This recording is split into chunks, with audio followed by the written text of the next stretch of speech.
ಮಾತರ್ಮೇ ಮಾತರಿಶ್ವನ್ನ ಪಿತರತುಲಗುರೋ ಭ್ರಾತರಿಷ್ಟಾಪ್ತಬಂಧೋ ಸ್ವಾಮಿನ್ನ ಸರ್ವಾಂತರಾತ್ಮನ್ನ ಜರ ಜರ ಇತರ್ಜನ್ಮ ಮೃತ್ಯಾಮಯಾನಾಂ ಗೋವಿಂದೇ ದೇಹಿ ಭಕ್ತಿಂ ಭವತಿ ಚ ಭಗವನ್ನೂರ್ಜಿತಾಂ ನಿರ್ನಿಮಿತ್ತಾಂ ನಿರ್ವ್ಯಾಜಾಂ ನಿಶ್ಚಲಾಂ ತದ್ಗುಣಗಣ ಬೃಹತೀಂ ಶಾಶ್ವತೀಮಾಶುದೇವ ನಾರಾಯಣಂ ನಮಸ್ಕೃತ್ಯ ನರಂ ಚೈವ ನರೋತ್ತಮಂ ದೇವೀಂ ಸರಸ್ವತೀಂ ವ್ಯಾಸಂ ತಥೋ ಜಯಮುದೀರಯೇ ವಿಜಾನತಾಂ ಅವಿತ್ತಸ್ಯ ಮಧ್ವಸ್ಯ ಜಗತಿ ಗುರುಃ ಪೂರ್ವಾಚಾರ್ಯಮಹಿಷ್ಠಾನಾಮಿಯಂ ಪ್ರಣತಿಮಾಲಿಕಾ. ಮನಸ್ಸು ಬಹಳ ಪ್ರಧಾನ. ಮನಸ್ಸಿನ ಹಿನ್ನೆಲೆಯಲ್ಲಿ ಎಲ್ಲ ಇಂದ್ರಿಯಗಳು ಕೆಲಸ ಮಾಡುತ್ತವೆ. ಈ ಎಲ್ಲ ಇಂದ್ರಿಯಗಳು ಅಧಿಷ್ಠಾನಾನಿ ಬುದ್ಧೇರ್ಹಿ ಪೃಥಗರ್ಥಾನಿ ಪಂಚಧಾ. ಬುದ್ಧಿಯ ಅಧಿಷ್ಠಾನಗಳೇ. ಮನಸ್ಸು ಅಥವಾ ಬುದ್ಧಿ ಕೆಲಸ ಮಾಡಿದ್ರೆ ಆ ಇಂದ್ರಿಯ ಆ ಅರಿವನ್ನು ಪಡೆಯುತ್ತೆ. ಬುದ್ಧಿ ಕೆಲಸ ಮಾಡಲಿಲ್ಲ ಅಂದರೆ ಆ ಇಂದ್ರಿಯ ಆ ಅರಿವು ಪಡೆಯಲ್ಲ. ಕಣ್ಣಲ್ಲಿ ಒಬ್ಬ ನೋಡ್ತಾ ಇದ್ದಾನೆ, ಬುದ್ಧಿ ಕೆಲಸ ಮಾಡ್ತಾ ಇಲ್ಲ. ಕೆಲವರು ಕಣ್ ತಕೊಂಡು ಮಲಗಿರ್ತಾರೆ ನೋಡಿ, ಕಣ್ ತಕೊಂಡು ಮಲಗಿರ್ತಾರೆ. ಅಲ್ಲಿ ಅವ್ರ ಕಣ್ಣು ಏನು ಕಾಣ್ತಾ ಇರಲ್ಲ.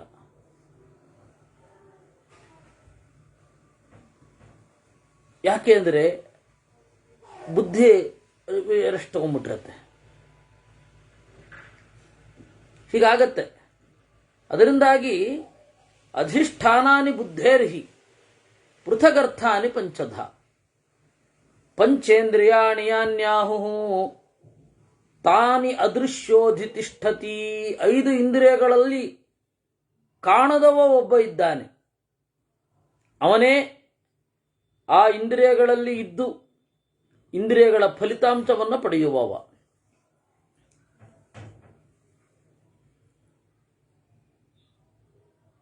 ಪುರುಷಾಧಿಷ್ಠಿತ ಬುದ್ಧಿ ತ್ರಿಷು ಭಾವೇಷು ವರ್ತತೆ ತಮೋರಜಶ್ಚ ಸತ್ವಂಚ ವಿದ್ಧಿ ಭಾವಾನ್ ತದಾಶ್ರಯಾನ್.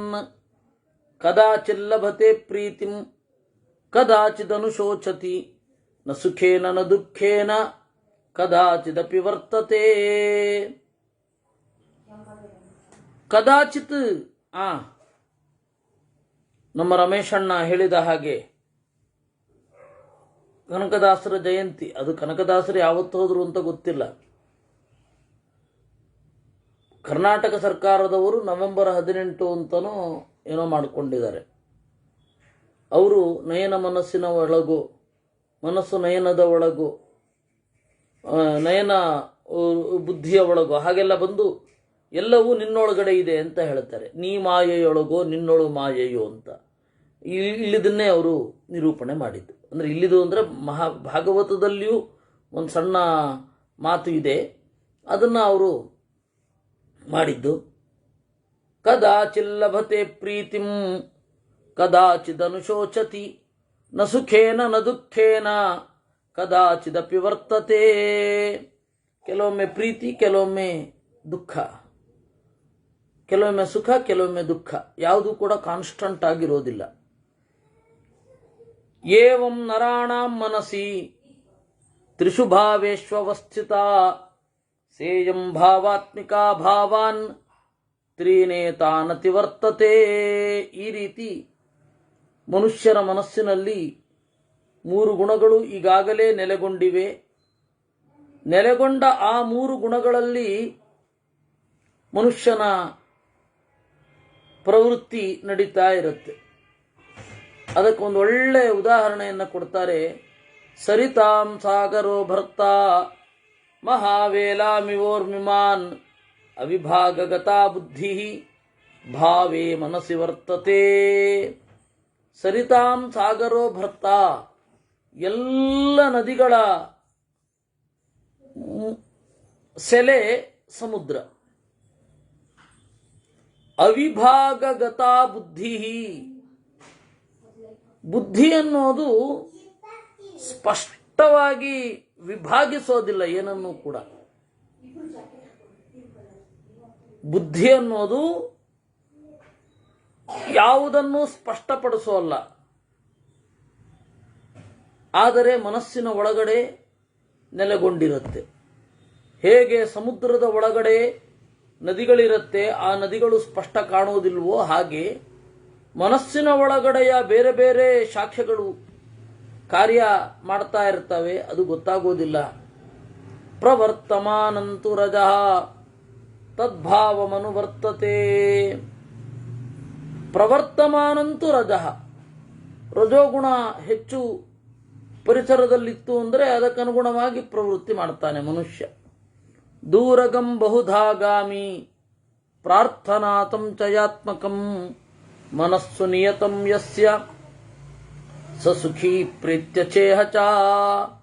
ದೂರಗಂ ಬಹುಧಾಗಾಮಿ, ದೂರದಲ್ಲಿ ಓಡುವ ಮನಸ್ಸು. ಆಮೇಲೆ ಪ್ರಾರ್ಥನಾ, ಸಂಶಯ, ಇವುಗಳೆಲ್ಲ ಮನಸ್ಸಿನ ಬೇರೆ ಬೇರೆ ಕೆಲಸಗಳು. ಈ ಕೆಲಸಗಳು ಬೇರೆ ಬೇರೆ ಕಾರಣಗಳಿಂದ ಮನಸ್ಸಿನಲ್ಲಿ ಮೂಡ್ತಾ ಇರ್ತವೆ. ಆ ಮನಸ್ಸಿನ ಒಳಗಡೆ ಇರುವ ರಜೋಗುಣವೋ ತಮೋಗುಣವೋ ಕೆಲಸ ಮಾಡ್ತಾ ಇರುತ್ತೆ. ನಾವು ಮನುಷ್ಯನನ್ನು ನೋಡಿ ಮನಸ್ಸನ್ನೇ ಕಾಣಲಿಕ್ಕಾಗಲ್ಲ, ಇನ್ನು ಮನಸ್ಸಿನ ಒಳಗಡೆ ಇರುವ ಈ ಭಾವನೆಗಳನ್ನೆಲ್ಲ ಕಾಣಲಿಕ್ಕಾಗತ್ತಾ? ಇಂದ್ರಿಯಾಣಿ ಚ ಮನಸ್ಸು ನಿಯತಂ ಯಸ್ಯ ಸ ಸುಖಿ ಪ್ರೇತ್ಯಚೇಹ ಚ. ಯಾರ ಮನಸ್ಸು ಅವನ ವಶದಲ್ಲಿ ಇರುತ್ತೆ ಅವನು ಸುಖಿ. ಆ ಇಂದ್ರಿಯ ನಿಗ್ರಹಕ್ಕಾಗಿಯೇ ವಿನಯ ಇರಬೇಕು, ದೇವರಲ್ಲಿ ಭಕ್ತಿ ಇರಬೇಕು, ಆ ಭಕ್ತಿಯಿಂದ ಉಪವಾಸಾದಿಗಳನ್ನು ಮಾಡಬೇಕು. ಇಲ್ಲ ಅಂದರೆ ಏನು ಪರಿಣಾಮ ಆಗತ್ತೆ ಅನ್ನೋದು ನಮಗೆ ಗೊತ್ತೇ ಇದೆ. ಇಂದ್ರಿಯಗಳಲ್ಲಿ ಹುಚ್ಚದ್ದು ಹರಿದು ನನ್ನ ಕೈಯಲ್ಲಿಲ್ಲ ಅಂತ ಗೊತ್ತಾಗ್ತಾ ಇದ್ದಾಗ ಆತ್ಮಹತ್ಯೆ ಮಾಡ್ಕೊಂಡ್ಬಿಡ್ತಾರೆ ಜನ, ನಾಸ್ತಿಕರು. ಅದರಿಂದಾಗಿ ಉಚ್ಛೃಂಖಲವಾಗಿ ಆಗೋದೇ ಇಲ್ಲ, ಸ್ವತಂತ್ರವಾಗಿರ್ಲಿಕ್ಕೆ ಆಗೋದೇ ಇಲ್ಲ. ನಮ್ಮ ಅಸ್ವಾತಂತ್ರ್ಯವನ್ನು ಮೊದಲೇ ಅರ್ಥ ಮಾಡಿಕೊಂಡು ಗುರು ಹಿರಿಯರಲ್ಲಿ ವಿನೀತರಾಗಿದ್ದು ದೇವರಲ್ಲಿ ಭಕ್ತಿಯನ್ನು ಹೊಂದಿ ಇಂದ್ರಿಯ ನಿಗ್ರಹದತ್ತ ಪ್ರಯತ್ನ ಪಡ್ತಾ ಇದ್ರೆ ಸಾಯೋಲ್ಲ ಅಂತಲ್ಲ, ಸಹಜವಾದ ಸಾವು ಅಷ್ಟೇ. ಇಲ್ಲ ಅಂದ್ರೆ ವಿಪರೀತ ಅಹಂಕಾರದಿಂದ, ಸಾಮಾನ್ಯವಾಗಿ ದೇವರನ್ನು ಯಾಕೆ ನಿಗ್ರಹ ಮಾಡೋದು ಅಂತಂದ್ರೆ ಇಂದ್ರಿಯ ನಿಗ್ರಹ ಮಾಡಲಿಕ್ಕೆ ಬೇಸರವೋ ಸಮಸ್ಯೆಯೋ ಏನೋ ಇರುತ್ತೆ. ಇಂದ್ರಿಯಾಣಿ ಚ ಸರ್ವಾಣಿ ಪ್ರದರ್ಶಯತಿ ಸರ್ವದಾ ಪ್ರೀತಿ ಸತ್ವಂ ರಜಶೋಕಃ ತಮೋ ಮೋಹಶ್ಚ ತೇತ್ರಯಃ. ಇಂದ್ರಿಯಾಣಿ ಚ ಸರ್ವಾಣಿ, ಮನಸ್ಸು ಇಂದ್ರಿಯಗಳ ಕೆಲಸವನ್ನು ಮಾಡ್ತಾ ಇರುತ್ತೆ. ಇಂದ್ರಿಯ ಇಲ್ಲದೆ ಹೋದಾಗ ಮನಸ್ಸು ಕ್ರಿಯೆ ಮಾಡುತ್ತೆ, ಇಂದ್ರಿಯ ಇರಲ್ಲ. ಅದನ್ನು ನಾವು ತಿಳ್ಕೊತೇವೆ. ನನ್ನ ಬಾಲ್ಯಕಾಲದ ಗೆಳೆಯ ಒಬ್ಬ ಚನ್ನಪಟ್ಟಣದವ ಯಾವುದೋ ಒಂದು ಯಂತ್ರದ ಅವಘಡಕ್ಕೆ ಸಿಕ್ಕಿ ಅವನ ಬೆರಳು ತುಂಡಾಗಿ ಹೋಯಿತು. ಡಾಕ್ಟರ್ ಹತ್ರ ಹೋದ್ರು, ಚಿಕಿತ್ಸೆ ಕೊಟ್ಟರು. ಅವನಿಗೆ ಕೆರೆತ ಉಂಟಾಗ್ತಾ ಇತ್ತು ಆ ಜಾಗದಲ್ಲಿ. ಬೆರಳೇ ಇಲ್ಲ, ಅದು ಆ ತುಂಡು ಆಗೋಗಿದೆ. ಬೆರಳಿದ್ದಿದ್ರೆ ಯಾವ ಜಾಗದಲ್ಲಿ ಕೆರೆತ ಉಂಟಾಗ್ತಾ ಇತ್ತು ಅದರಲ್ಲಿ ಕೆರೆತ ಉಂಟಾಗ್ತಾ ಇದೆ. ಅವನು ಬಹಳ ವಿಚಿತ್ರ ವ್ಯಕ್ತಿ. ಅವನು ತನ್ನ ರೂಮಿನಲ್ಲಿ ಒಂದು ಕಡೆ ಅದನ್ನ ಇಟ್ಕೊಂಡಿದ್ದ, ಆ ಬೆರಳು, ತುಂಡಾದ ಬೆರಳನ್ನು ಇಟ್ಕೊಂಡಿದ್ದ. ಅಲ್ಲಿ ಯಾವುದೋ ಒಂದು ಇದು ಸೇರಿ ಕಡಿತಾ ಇತ್ತು, ಜೀವಿ ಯಾವುದೋ ಒಂದು ಹುಳ ಕಡಿತಾ ಇತ್ತು. ಇವನಿಗೆ ಇಲ್ಲಿ ಅದರ ಸೆನ್ಸೇಷನ್ ಆಗ್ತಾ ಇತ್ತು. ಹಾಗಾಗತ್ತೆ ಕೆಲವೊಮ್ಮೆ, ಅದಿರಲ್ಲ ಅಂತ ಗೊತ್ತಿರುತ್ತೆ, ಕೈ ಇರಲ್ಲ, ಆದರೆ ಆ ಕೈ ಕೂಡಲೇ ಆ ಮನಸ್ಸು ಆ ಸಂಸ್ಕಾರದಿಂದ ಕೆಲಸ ಮಾಡುತ್ತೆ. ಹೀಗೆಲ್ಲ ಇಂದ್ರಿಯ ಬೇರೆ ಮನಸ್ಸು ಬೇರೆ ಅಂತ ಹೇಳಿ ಗೊತ್ತಾಗುವ ಸಾಕಷ್ಟು ಕೇಸ್ಗಳಿವೆ. ಅದರಿಂದಾಗಿ ಇಂದ್ರಿಯಾಣಿತ ಸರ್ವಾಣಿ ಪ್ರದರ್ಶಯತಿ, ಇಂದ್ರಿಯಗಳನ್ನ ನಮಗೆ ತೋರಿಸಿಕೊಡುತ್ತೆ. ಪ್ರೀತಿ ಸತ್ವಂ ರಜಶೋಕ ತಮೋ ಮೋಹಶ್ಚ ತೇತ್ರಯ. ಇದು ಸೂಕ್ಷ್ಮ ಬೇರೆ ಬೇರೆ ಕೆಲಸಗಳಾಯಿತು. ಸ್ಥೂಲವಾಗಿ ಹೇಳೋದಾದರೆ ಸತ್ವಗುಣ ಮನಸ್ಸಿಗೆ ಪ್ರೀತಿಯನ್ನು ಕೊಡುತ್ತೆ, ರಜೋಗುಣ ಶೋಕವನ್ನು ಕೊಡುತ್ತೆ, ತಮೋಗುಣ ಮೋಹವನ್ನು ಕೊಡುತ್ತೆ. ಇದು ಬುದ್ಧಿಗತಿ ಸರ್ವ ವ್ಯಾಖ್ಯಾತ ತವ ಭಾರತ. ಹೀಗೆ ಬುದ್ಧಿಯ ಎಲ್ಲ ನಡೆಗಳನ್ನು ಹೇಳಿದ್ದೇವೆ. ಇಂದ್ರಿಯಾಣಿತ ಸರ್ವಾಣಿ ವಿಜೇತವ್ಯಾನಿ ಧೀಮತ, ಇಂದ್ರಿಯಗಳನ್ನ ಗೆಲ್ಲತಕ್ಕದ್ದು.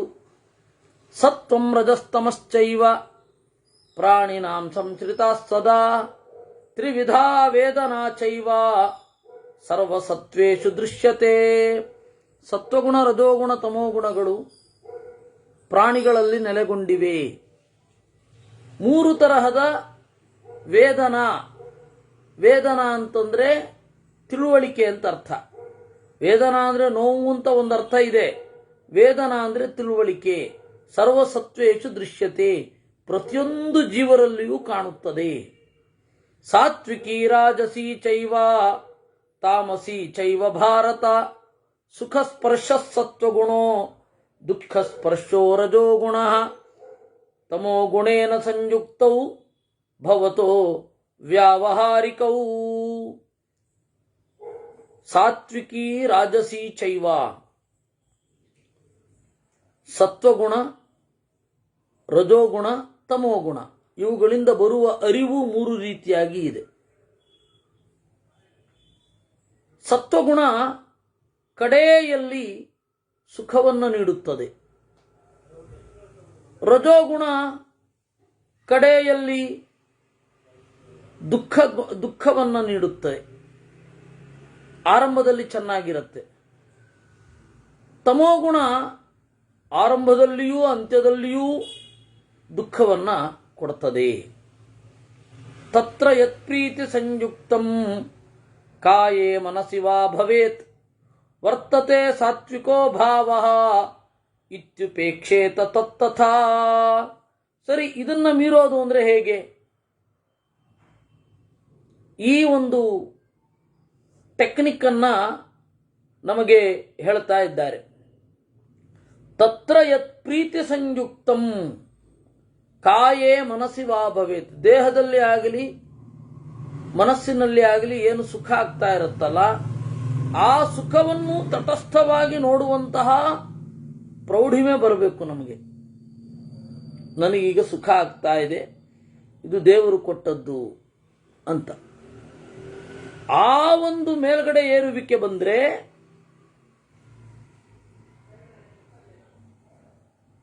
ತನ್ನ ಮನಸ್ಸಿನ ಮೇಲೆ ಹತೋಟಿ ಸಾಧಿಸ್ತಾ ಇದ್ದಾನೆ ಅಂತ ಅರ್ಥ. ಅಥ ಯದ್ದುಃಖ ಸಂಯುಕ್ತಂ ಅತುಷ್ಟಿಕರಮಾತ್ಮನಃ ಪ್ರವೃತ್ತಂ ರಜ ಇತ್ಯೇವ ತನ್ನ ಸಂರಭ್ಯ ಚಿಂತೆಯೇತ್. ರಜೋಗುಣದ ಏನೋ ಒಂದು ಸಿಟ್ಟೋ ಏನೋ ಒಂದು ಭಾವ ನಮ್ಮ ಮನಸ್ಸನ್ನು ಆಕ್ರಮಿಸುತ್ತೆ. ಅವಾಗ ಅವನು ತಟಸ್ಥವಾಗಿ ತನ್ನ ನಡೆ ಏನು, ತನಗೆ ಎಲ್ಲಿ ಅದು ಸಮಸ್ಯೆ ಆಯಿತು ಇತ್ಯಾದಿಗಳನ್ನು ನೋಡ್ತಾ ಪ್ರವೃತ್ತಂ ರಜ ಇತ್ಯೇವ, ಓ ಇದು ರಜೋಗುಣ ಅಂತ ಹೇಳಿ ಆ ಗುಣವನ್ನ ಚಿಂತನೆ ಮಾಡಬೇಕು.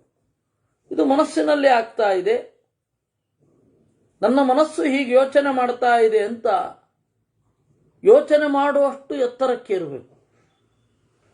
ಅಂದ್ರೆ ಅವನು ಮನಸ್ಸನ್ನು ತಟಸ್ಥವಾಗಿ ನೋಡ್ತಾನೆ. ಅಥಯನ್ಮೋಹ ಸಂಯುಕ್ತಂ ಅವ್ಯಕ್ತ ವಿಷಯಂ ಭವೇತ್ ಅಪ್ರತರ್ಕ್ಯಮವಿಜ್ಞೇಯಂ ತತಸ್ತದುಪಧಾರಯೇತ್. ಆಮೇಲೆ ಇನ್ನೂ ಒಂದು ಹಂತದಲ್ಲಿ ಅಥಯನ್ಮೋಹ ಸಂಯುಕ್ತಂ, ಮೋಹದಿಂದ ಕೂಡಿರ್ತಾನೆ, ಅವ್ಯಕ್ತವಾದದ್ದರ ಬಗ್ಗೆ ತಲೆ ಕೆಡಿಸ್ಕೋತಾ ಇರ್ತಾನೆ. ಎಲ್ಲಿಯೋ ಒಂದರಿಂದ ಗಾಢವಾದ ದುಃಖವೋ ಅಜ್ಞಾನವೋ ಬರ್ತಾ ಇದೆ. ನನಗೆ ಅಜ್ಞಾನ ಬಂದಿದೆ ಅಂತ ಗೊತ್ತಾಗಬೇಕು. ದೇಹದಲ್ಲಿ, ಮನಸ್ಸಿನಲ್ಲಿ ಇದು ಏನಿದೆ ಮನಸ್ಸನ್ನು ಮೀರುವ ಬಗೆ. ಪ್ರೌಢರಾಗೋದು, ಮೆಚುರಿಟಿ ಬರೋದು ಅಂದ್ರೆ ಇದೆ. ಅದಾಡಿತು, ಆ ಕ್ಷಣದಲ್ಲಿ ಅನ್ನಿಸಿತು, ಹೇಳ್ಬಿಟ್ಟೆ, ಅಯ್ಯ ರಾಮ. ಅದಲ್ಲ, ಅದನ್ನು ಕಂಟ್ರೋಲ್ ಮಾಡಬೇಕು ಅಂತಾನೆ ಇರೋದು.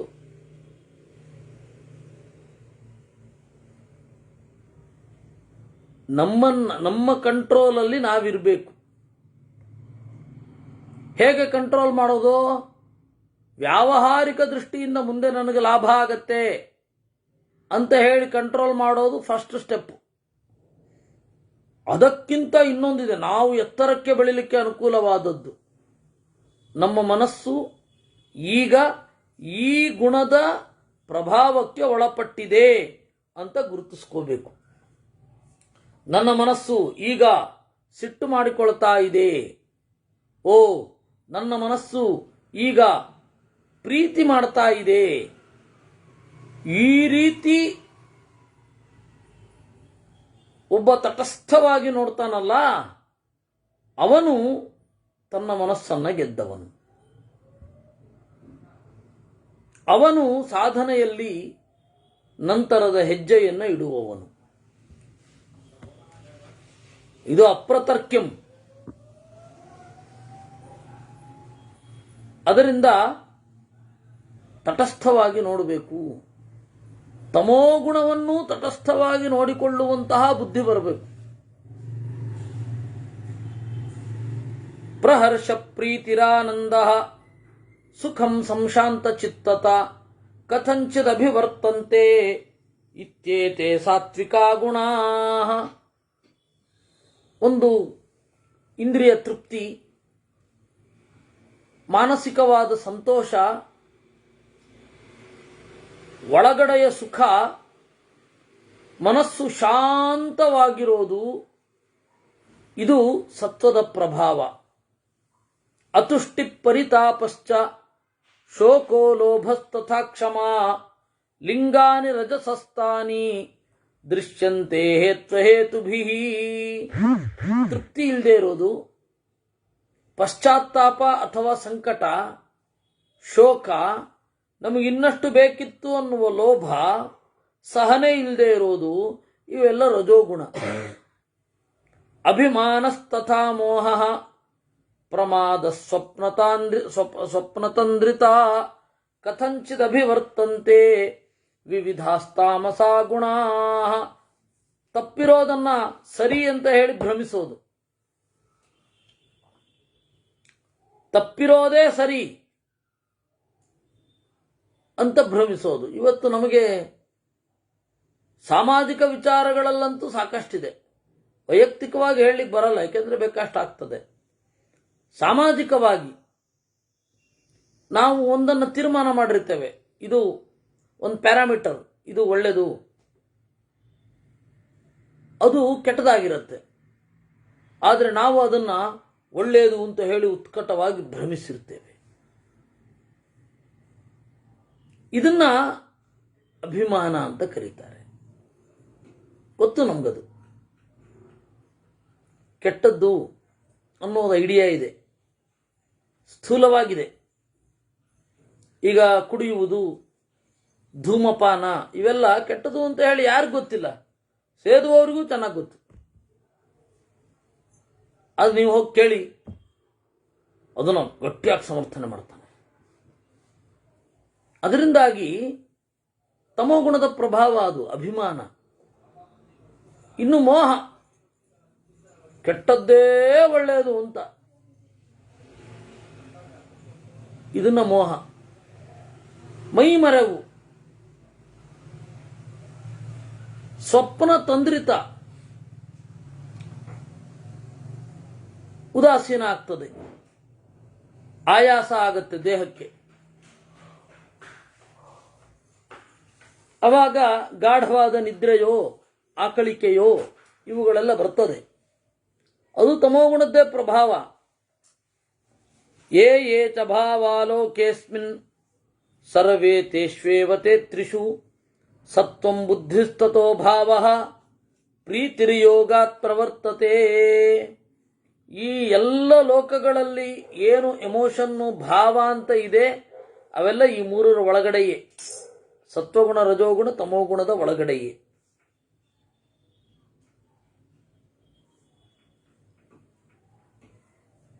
ಸತ್ವಕ್ಷೇತ್ರಜ್ಞಯೋರೇತತ್ ಅಂತರಂ ಪಶ್ಯ ಸೂಕ್ಷ್ಮಯೋ ಸೃಜತೆ ತ್ರಿಗುಣಾನೇಕಃ ಏಕೋ ನ ಸೃಜತೆ ಗುಣಾನ್.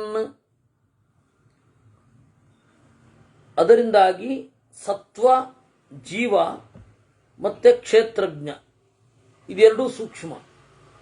ಯಾಕೆಂದ್ರೆ ಸಿಟ್ಟು, ಕೋಪ ಅಥವಾ ಆನಂದ ಇವುಗಳೆಲ್ಲ ಆಂತರಿಕ. ಯಾರು ಹೊರಗಡೆ ತೋರಿಸ್ಲಿಕ್ಕಾಗತ್ತೆ? ಪ್ರೀತಿಯನ್ನು ತೋರಿಸಿ ನೋಡೋಣ. ಪ್ರೀತಿ ಅನ್ನೋ ವಸ್ತುವೇ ಜಗತ್ತಲ್ಲಿಲ್ಲ, ತೋರಿಸಿ ನೋಡೋಣ.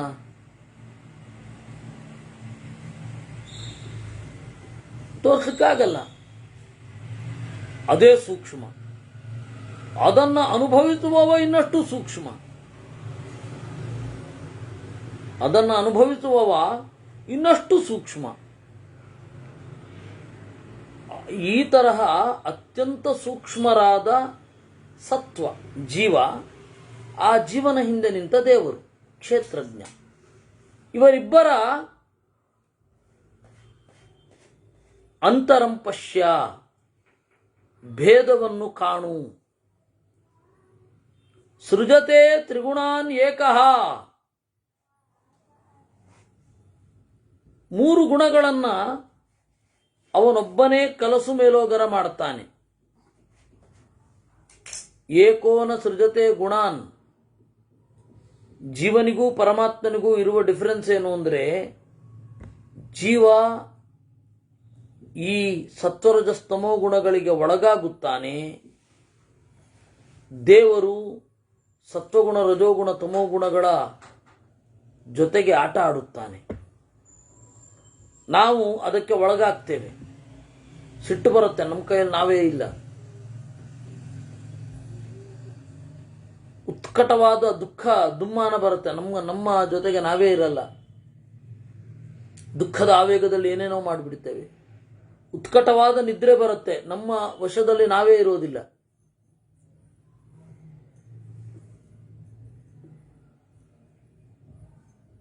ಅದರಿಂದ ಒಬ್ಬ ಸತ್ವರಜಸ್ತಮೋ ಗುಣಗಳನ್ನು ತನ್ನ ಕೈಯೊಳಗಡೆ ಇಟ್ಟುಕೊಂಡು ಅದರಿಂದ ಭಾವಗಳನ್ನು ಸೃಷ್ಟಿ ಮಾಡ್ತಾನೆ, ಇನ್ನೊಬ್ಬ ಅದಕ್ಕೆ ಒಳಗಾಗ್ತಾನೆ. ಮಶಕೋ ದುಂಬರವ್ವಾಪಿ ಸಂಪ್ರಯುಕ್ತೌ ಯಥಾ ಸದಾ ಅನ್ಯೋನ್ಯಮನ್ಯೇ ಚ ಸತಾ ಸಂಪ್ರಯೋಗಸ್ತಥೈತಯೋ. ಮಶಕ ನೊಣ ಅಥವಾ ಸೊಳ್ಳೆ, ಉದುಂಬರ ದೊಡ್ಡ ಮರ, ಎರಡರ ನಡುವೆ ಏನು ವ್ಯತ್ಯಾಸ ಇದೆಯೋ ಆ ವ್ಯತ್ಯಾಸ ಜೀವರಿಗೆ ಹಾಗೂ ಪರಮಾತ್ಮನಿಗೆ. ಪೃಥಗ್ಭೂತೌ ಪ್ರಕೃತ್ಯಾತೌ ಸಂಪ್ರಯುಕ್ತೌ ಚ ಸರ್ವದಾ ಯಥಾ ಮತ್ಸ್ಯೋ ಜಲಂ ಚೈವ ಸಂಪ್ರಯುಕ್ತೌ ತಥೈವತೌ. ಇಬ್ರು ಭಿನ್ನರು, ಪ್ರಕೃತ್ಯ ಪೃಥಗ್ಭೂತೌ. ಸ್ವಾಭಾವಿಕವಾಗಿ ಇಬ್ಬರು ಭಿನ್ನರು, ಆದರೆ ಸಂಪ್ರಯುಕ್ತೌ ಚ ಸರ್ವದಾ ಒಟ್ಟಿಗೆ ಇರ್ತಾರೆ. ಯಥಾ ಮತ್ಸ್ಯೋ ಜಲಂ ಚೈವ. ಮೀನು ಇದೆ, ನೀರಿದೆ. ಮೀನು ಬೇರೆ, ನೀರು ಬೇರೆ. ನೀರು ಆಸರೆ, ಮೀನು ಆ ಆಸರೆಯನ್ನು ಹೊಂದಿದಂಥದ್ದು. ನಗುಣ ವಿದುರಾತ್ಮಾನಂ ನ ಸಗುಣಾನ್ ವೇತ್ತಿ ಸರ್ವಚಃ. ಹಾಗೆ ಜೀವರು ಮತ್ತೆ ಪರಮಾತ್ಮ ಇಬ್ಬರು ಭಿನ್ನರು. ನ ಗುಣ ವಿದುರಾತ್ಮಾನಂ ಸಗುಣಾನ್ ವೇತ್ತಿ ಸರ್ವಚಃ.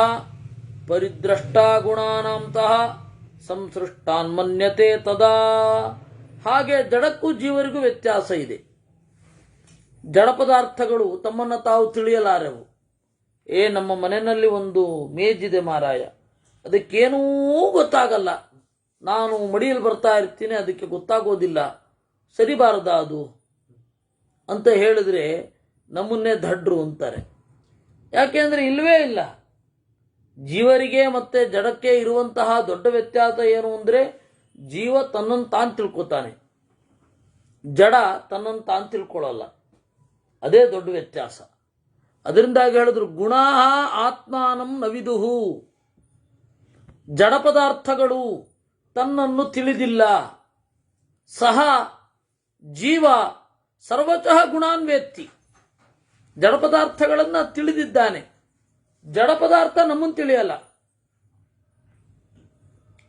ಶಾಲೆಗೆ ಏನಾದರೂ ಒಂದು ಸಂತೋಷ ಇರುತ್ತಾ? ಓ, ನಾನು ಈ ವ್ಯಕ್ತಿಯ ಮೇಲೆ ಕೂತ್ಕೊಂಡಿದ್ರೆ ಚೆನ್ನಾಗಿರುತ್ತೆ ಅಂತ ಇರತ್ತಾ? ನಗುಣಾನ್ವೇತ್ತಿ. ಪರಿದ್ರಷ್ಟ ಗುಣಾನಾಂ. ಜಡ ಪದಾರ್ಥಗಳನ್ನು ನೋಡಬಲ್ಲ, ತನ್ನನ್ನೂ ನೋಡಿಕೊಳ್ಳಬಲ್ಲ. ಸಂಸೃಷ್ಟಾನ್ ಮನ್ಯತೆ ಸದಾ. ಆದರೆ ನಾವಿಬ್ಬರು ಜೊತೆಯಾಗಿದ್ದೇವೆ ಅಂತ ಅನ್ಕೋತಾನೆ. ಇಂದ್ರಿಯೈಸ್ತು ಪ್ರದೀಪಾರ್ಥಂ ಕುರುತೆ ಬುದ್ಧಿ ಸತ್ತಮೈಃ ನಿರ್ವಿಚೇಷ್ಟೈರಜಾನದ್ಭಿಃ ಪರಮಾತ್ಮ ಪ್ರದೀಪವತ್. ಇಂದ್ರಿಯ ಅನ್ನೋದು ಬತ್ತಿ. ಹಚ್ಚುವುದು ಯಾರು? ಪರಮಾತ್ಮ. ಆ ಇಂದ್ರಿಯಕ್ಕೆ, ಇಂದ್ರಿಯ ಅನ್ನುವ ದೀಪ ಉರಿಬೇಕಾದ್ರೆ ಎಣ್ಣೆ ಬೇಕಲ್ಲ, ಅಂದ್ರೆ ಬುದ್ಧಿ ಮೊದಲಾದವುಗಳು. ಎಣ್ಣೆಗೆ ನಾನು ಹಿಂಗೆ ಬೆಳಗ್ತಾ ಇದ್ದೀನಿ ಅಂತ ಗೊತ್ತಿರತ್ತಾ? ಬತ್ತಿಗೆ ನಾನು ಬೆಳಗ್ತಾ ಇದ್ದೀನಿ ಅಂತ ಗೊತ್ತಿರತ್ತಾ? ಆದರೆ ಒಬ್ಬ ಹಚ್ಚುತ್ತಾ ಇರ್ತಾನೆ, ಒಬ್ಬ ಅದರಿಂದ ನೋಡ್ತಾ ಇರ್ತಾನೆ, ಇಬ್ರಿಗೂ ಗೊತ್ತಿರುತ್ತೆ. ನಾವು ಕೂಡ ಯಾರು ಹಚ್ಚುತ್ತಾ ಇಲ್ಲ, ಬೆಳಕನ್ನು ಮಾತ್ರ ಸವಿತಾ ಇದ್ದೇವೆ ಅಂದರೆ ನಾವು ಅಧಮರಾಗ್ತೇವೆ. ಸೃಜತೆ ಹಿ ಗುಣಾನ್ ಸತ್ವಂ ಕ್ಷೇತ್ರಜ್ಞ ಪರಿಪಶ್ಯತಿ ಸಂಪ್ರಯೋಗಸ್ತಯೋರೇಚು ಸತ್ವ ಕ್ಷೇತ್ರಜ್ಞಯೋರ್ಧ್ರುವ. ನಮಗೂ ವಸ್ತುವಿಗೂ ಇರುವ ಸಂಬಂಧವೇ ನಮಗೆ ಗೊತ್ತಿಲ್ಲ. ಗಾಢವಾದ ನಿದ್ರೆಯಲ್ಲಿ ಇರ್ತೇವೆ. ನಿದ್ರೆ ಮುಗಿದು ಯಾವಾಗ ಕನಸು ಆರಂಭ ಆಯಿತು ಗೊತ್ತಿಲ್ಲ, ಕನಸು ಯಾವಾಗ ಮುಗಿಯತ್ತೆ ಗೊತ್ತಿಲ್ಲ, ಎಚ್ಚರದಿಂದ ಯಾವಾಗ ನಿದ್ರೆಗೆ ಹೋಗ್ತೀವಿ ಅನ್ನೋದು ಗೊತ್ತಿಲ್ಲ. ಗೊತ್ತಿರತ್ತಾ? ಗೊತ್ತಿರಲ್ಲ. ಇದನ್ನು ನೋಡುವವ ಯಾರು?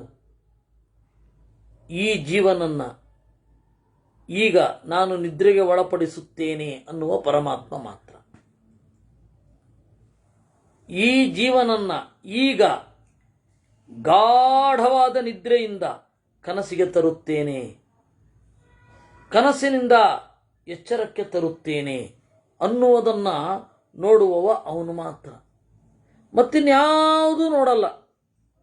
ಆಶ್ರಯೋ ನಾಸ್ತಿ ಸತ್ವಸ್ಯ ಕ್ಷೇತ್ರಜ್ಞಸ್ಯ ಕದಾಚನ ಸತ್ವಂ ಮನಸ್ಸಂಸೃಜತಿ ನ ಗುಣಾನ್ವೈ ಕದಾಚನ. ಆಶ್ರಯೋ ನಾಸ್ತಿ ಸತ್ವಸ್ಯ.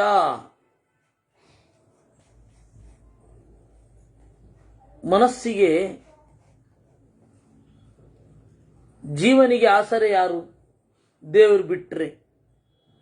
ಕ್ಷೇತ್ರಜ್ಞನಿಗಂತೂ ಇಲ್ಲವೇ ಇಲ್ಲ. ಸತ್ವಂ ಮನಸ್ಸಂಸೃಜತಿ.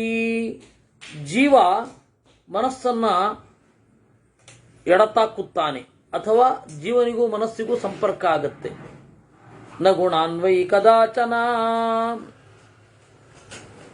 ಗುಣಗಳನ್ನ ಸೃಷ್ಟಿ ಮಾಡ್ಲಿಕ್ಕಾಗಲ್ಲ ಮನಸ್ಸಿಗೆ. ಸತ್ವಗುಣ, ರಜೋಗುಣ, ತಮೋಗುಣಗಳನ್ನ ಸೃಷ್ಟಿ ಮಾಡಲಿಕ್ಕೆ ಆಗಲ್ಲ ಜೀವನಿಗೆ. ಆಗತ್ತಾ? ಆಗೋದಿದ್ರೆ ಮನಸ್ಸನ್ನೇ ಬಳಸ್ತಾ ಇರಲಿಲ್ಲ ಅವನು, ಅಥವಾ ಮನಸ್ಸಿಗೆ ತೊಂದರೆಯಾಗದಂತೆ ನೋಡಿಕೊಳ್ಳೋನು ಅವನು. ರಶ್ಮೀನಿಸ್ತೇಷಾಂ ತಮನತಾ ಯದಾ ಸಮ್ಯಕ್ ನಿಯಚ್ಛತಿ ತದಾ ಪ್ರಕಾಶತೆ ಹ್ಯಾತ್ಮ ಘಟೆ ದೀಪೋಜ್ವಲನ್ನಿವಾ. ಮನಸ್ಸಿನಿಂದ ರಶ್ಮೀನ್ ಆ ಚಾಟಿಗಳನ್ನು ಯಾವಾಗ ನಿಯಂತ್ರಣ ಮಾಡ್ತಾನೆ, ತದಾ ಪ್ರಕಾಶತೆ ಹಿ ಆತ್ಮ, ಜೀವ ಆಗ ಗೊತ್ತಾಗ್ತಾನೆ. ಇಂದ್ರಿಯ ನಿಗ್ರಹವೇ ಇಲ್ಲದೆ ಹೋದರೆ ಇಂಟ್ರಾಸ್ಪೆಕ್ಷನ್ ಹೆಂಗ್ ಬರುತ್ತೆ? ಒಳನೋಟ ಬರದೆ ಹೋದರೆ ಆತ್ಮ ಹೆಂಗ್ ಗೊತ್ತಾಗ್ತಾನೆ? ಹೇಗೆ ಘಟೆ ದೀಪೋಜ್ವಲನ್ನಿವಾ.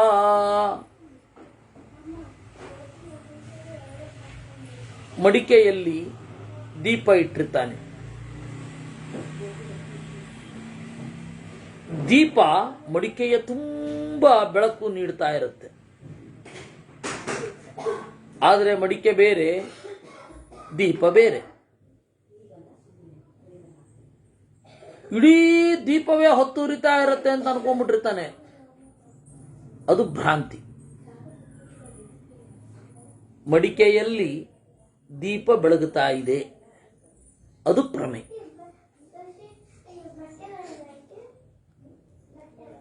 ಹಾಗೆ ದೇಹ ಅನ್ನೋದು ಮಡಿಕೆಯ ತರಹ ಅಂತ ಇಟ್ಕೊಳ್ಳಿ. ಈ ಹೃದಯದಲ್ಲಿ ಜೀವಾತ್ಮ ಅನ್ನುವ ಬೆಳಕು ನಿರಂತರವಾಗಿ ಉರಿತಾ ಇರುತ್ತೆ. ನೀವು ಇದನ್ನು ನೋಡ್ಕೊಳ್ಬೇಕು ಅಂದರೆ ಒಂದು ಸ್ವಲ್ಪ ಸಂಯಮ ಬೇಕು. ಅದರಿಂದ ತದಾ ಪ್ರಕಾಶತೆ ಹಿ ಆತ್ಮ, ಜೀವಾತ್ಮ ಆಗಲಿ ಪರಮಾತ್ಮ ಆಗಲಿ ಗೊತ್ತಾಗೋದು ಯಾವಾಗ? ನಾನು ಈ ದೇಹದಲ್ಲಿ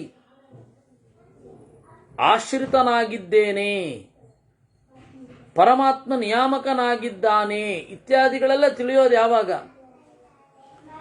ಯಥಾ ವಾರಿಚರ ಪಕ್ಷಿ ನ ಲಿಂಪತಿ ನ ಲಿಪ್ಯತೆ ಏವಮೇಷ ಕೃತ ಪ್ರಜ್ಞೋ ಭೂತೇಷು ಪರಿವರ್ತತೆ. ಹಾಗಾದ್ರೆ ಇನ್ನೊಂದು ಸಂದೇಹ. ಒಬ್ಬ ಮನೆಯಲ್ಲಿ ಇರ್ತಾನೆ, ಮನೆಗೆ ಬೆಂಕಿ ಬೀಳುತ್ತೆ. ಆ ಮನೆಗೆ ಬಿದ್ದ ಬೆಂಕಿ ಮನೆಯ ಒಳಗಡೆ ಇರುವವನನ್ನು ಸುಡತ್ತಾ ಸುಡಲ್ವಾ? ಹಾಗೆ ದೇಹದ ಒಳಗಡೆ ಇರುವ ಪರಮಾತ್ಮನಿಗೆ ದೇಹದ ದುಃಖ ಆಗತ್ತಾ ಆಗಲ್ವಾ? ಆಗಲ್ಲ ಅಂತಾರೆ. ಯಥಾ ವಾರಿಚರ ಪಕ್ಷಿ ನ ಲಿಂಪತಿ ನ ಲಿಪ್ಯತೆ. ಹಂಸವೋ, ಬಕವೋ, ಅಥವಾ ಕೊಕ್ಕರೆ, ಬೆಳ್ಳಕ್ಕಿ, ನೀರ್ಕಾಗೆ, ಯಾವುದೇ ಪಕ್ಷಿಗಳು ನೀರಿನಲ್ಲಿ ಓಡಾಡ್ತಾ ಇರ್ತವೆ. ನಲಿಂಪತಿ ನಲಿಪ್ಯತೆ,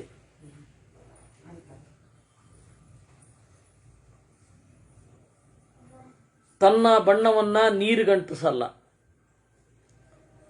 ನೀರಿನಿಂದ ತಾನು ಅಂಟಲ್ಲ. ನ ಲಿಂಪತಿ ನ ಲಿಪ್ಯತೆ. ಹೀಗೆ ದೇವರು ಮತ್ತೆ ಕೃತಪ್ರಜ್ಞ, ದೇವರ ಅನುಗ್ರಹವನ್ನು ಪಡೆದ ಸಾಧಕ ಪಂಚಭೂತಗಳಲ್ಲಿ ಇರ್ತಾನೆ. ಏವಂ ಸ್ವಭಾವಮೇವೈತಂ ಸಂಬುದ್ಧ್ಯ ವಿಹರೆನ್ನರಃ ಅಶೋಚನ್ನ ಪ್ರಹೃಷ್ಯಂಶ್ಚ ಚರೇದ್ವಿಗತ ಮತ್ಸರಃ. ಈ ರೀತಿ ದೇವತೆಗಳ, ದೇವರ, ಜೀವರ ಸ್ವಭಾವವನ್ನು ತಿಳಿದು, ಜಡ ಪದಾರ್ಥಗಳನ್ನು ತಿಳಿದು ಯಾರು ವಿಹಾರ ಮಾಡ್ತಾನೆ ಅವನಿಗೂ ದುಃಖ ಇರಲ್ಲ. ಸ್ವಭಾವ ಶಕ್ತಿಯ ಯುಕ್ತಸ್ತು ನಿತ್ಯಂ ಸಸೃಜತೆ ಗುಣಾನ್ ಊರ್ಣನಾಭಿರ್ಯಥಾ ಸತ್ವಂ ವಿಜ್ಞೇಯಾಸ್ತಂತು ವದ್ಗುಣಾ. ಈ ಜೈವಿಕ ಶಕ್ತಿ ಯಾವ ರೀತಿ ಇಡೀ ದೇಹದಲ್ಲಿ ವ್ಯಾಪಿಸಿಕೊಂಡಿರುತ್ತೆ ಅನ್ನೋದನ್ನು ತಿಳಿಬೇಕು ಅಂತಂದ್ರೆ ಅದಕ್ಕೆ ನೀವು ಊರ್ಣನಾಭವನ್ನು ನೋಡಬೇಕು. ಊರ್ಣನಾಭ ಅಂದರೆ ಜೇಡರ ಹುಳು. ತಾನು ತಿಂದ ಆಹಾರವನ್ನ ಎಳೆಯಾಗಿ ಪರಿವರ್ತಿಸಿ ಅದರಿಂದ ಗೂಡನ್ನು ಹೆಣೆದು ಅದರೊಳಗಡೆ ಇರುತ್ತೆ. ಆಮೇಲೆ ಬೇಕಂದಾಗ ಅದನ್ನು ಪೂರ್ತಿಯಾಗಿ ಒಳಗಡೆ ಹೇಳ್ಕೊಂಡು ಬಿಡುತ್ತೆ. ಆ ರೀತಿ ಜೀವ ವಿಕಾಸವನ್ನು ಹೊಂದುತ್ತಾನೆ, ದೇಹದ ಒಳಗಡೆ ಸಂಕೋಚವನ್ನು ಹೊಂದುತ್ತಾನೆ. ಪ್ರಧ್ವಸ್ತಾನ ನಿವರ್ತಂತೆ ನಿವೃತ್ತಿರ್ಲೋಪರಭ್ಯತೆ ಪ್ರತ್ಯಕ್ಷೇಣ ಪರೋಕ್ಷಂ ತತ್ ಅನುಮಾನೇನ ಸಿದ್ಧ್ಯತಿ. ದೇಹದಲ್ಲಿ ನೀವು ಗಮನಿಸಬೇಕಾದದ್ದೇನು ಅಂದರೆ, ಆಗಿ ಹೋದದ್ದು ಮರಳಿ ಬರಲ್ಲ. ಮರಳುವುದು ಯಾವತ್ತೂ ಸಾಧ್ಯ ಇಲ್ಲ. ಟೈಮ್ ಟ್ರಾವೆಲ್ಲು ಸಾಧ್ಯ ಇಲ್ಲ, ಪ್ರಜ್ಞೆಯಿಂದ ಮಾತ್ರ ಸಾಧ್ಯ. ಪ್ರತ್ಯಕ್ಷೇಣ ಪರೋಕ್ಷಂ ತತ್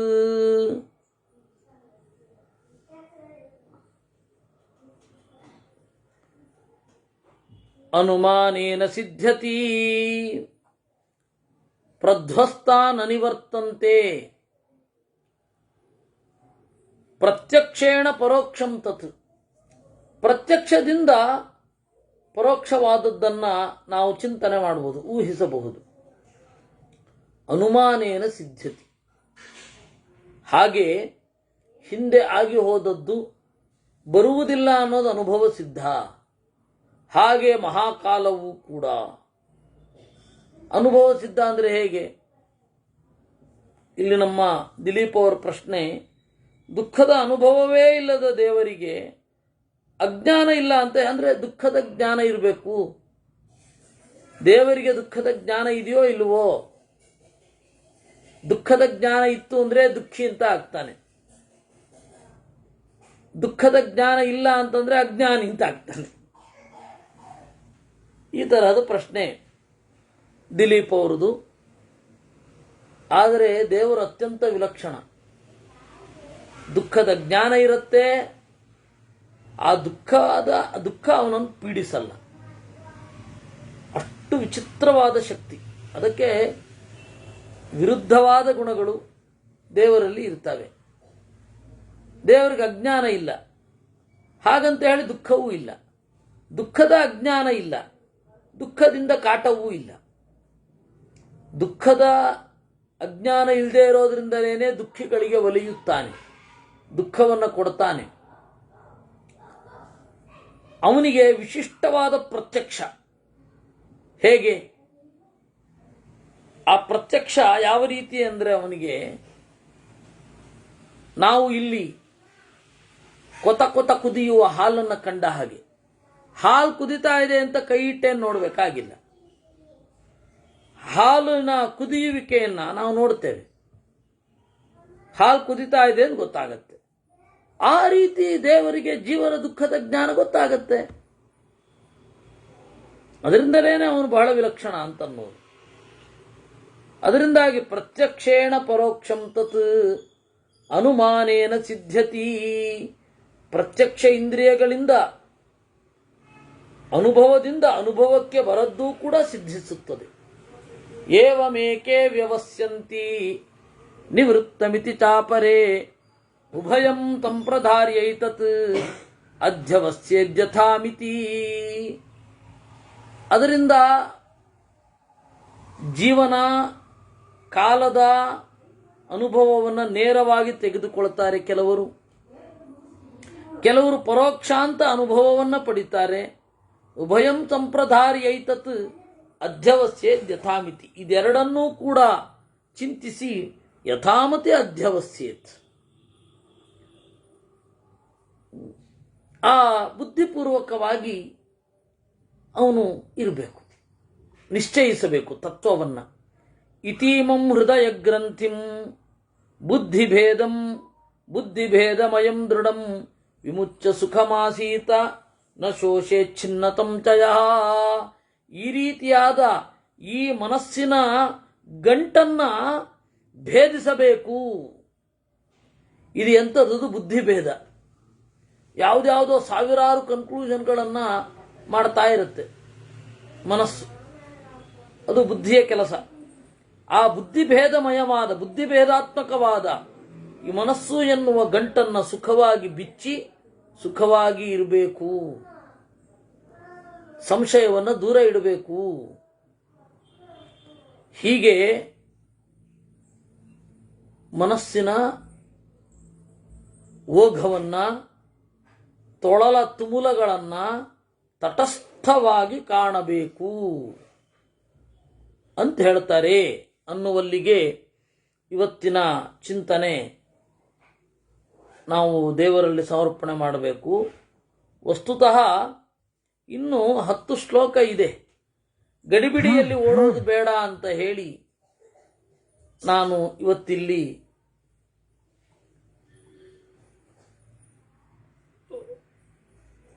ಸಮಾಪ್ತಿಯನ್ನು ಕೈಗೊಳ್ತಾ ಇದ್ದೇನೆ. ಇಲ್ಲಿ ನಾಳೆ ಯಾವ ಚಿಂತನೆಯೂ ಇರೋದಿಲ್ಲ. ನಾಡಿದ್ದು ಭಾನುವಾರ ಬೆಳಗ್ಗಿನಿಂದ ಶುರು ಆಗತ್ತೆ. ಮತ್ತೆ ಭಾನುವಾರ ಬೆಳಗ್ಗಿನಿಂದ ಎಲ್ಲವೂ ಇರುತ್ತೆ. ಅದರಿಂದಾಗಿ ನಾಳೆ ಕುಮುದಮ್ಮನವರ ಮನೆಯಲ್ಲಿ ವಿಷ್ಣು ತತ್ವ ನಿರ್ಣಯ, ವಿಷ್ಣು ಪುರಾಣ ಇರೋದಿಲ್ಲ. ನಾಳೆ ಸಂಜೆ ರಾಮಾಯಣ ಇರೋದಿಲ್ಲ. ಬೆಳಗ್ಗೆ ಬ್ರಹ್ಮಸೂತ್ರ ಭಾಷ್ಯವೂ ಇರೋದಿಲ್ಲ. ಅದು ನಾನು ಮಾಡ್ತೀನಿ ಅಂತ ಹೇಳಿದ್ದೆ. ವಸ್ತುತಃ ಮಾಡ್ತೇನೆ ಅಂತ ಹೇಳಿದ್ದೆ. ಯಾವುದೋ ಒಂದು ಗ್ರಂಥವನ್ನು ಮಾಡೋಣ, ವಿಜಯೇಂದ್ರ ಸ್ವಾಮಿಗಳ ಗ್ರಂಥವನ್ನು ಮಾಡೋಣ ಅಂತ ಹೇಳಿದ್ದೆ. ನಾಳೆ ಇರಲ್ಲ ಇಡೀ. ಕೃಷ್ಣಾರ್ಪಣಮಸ್ತು.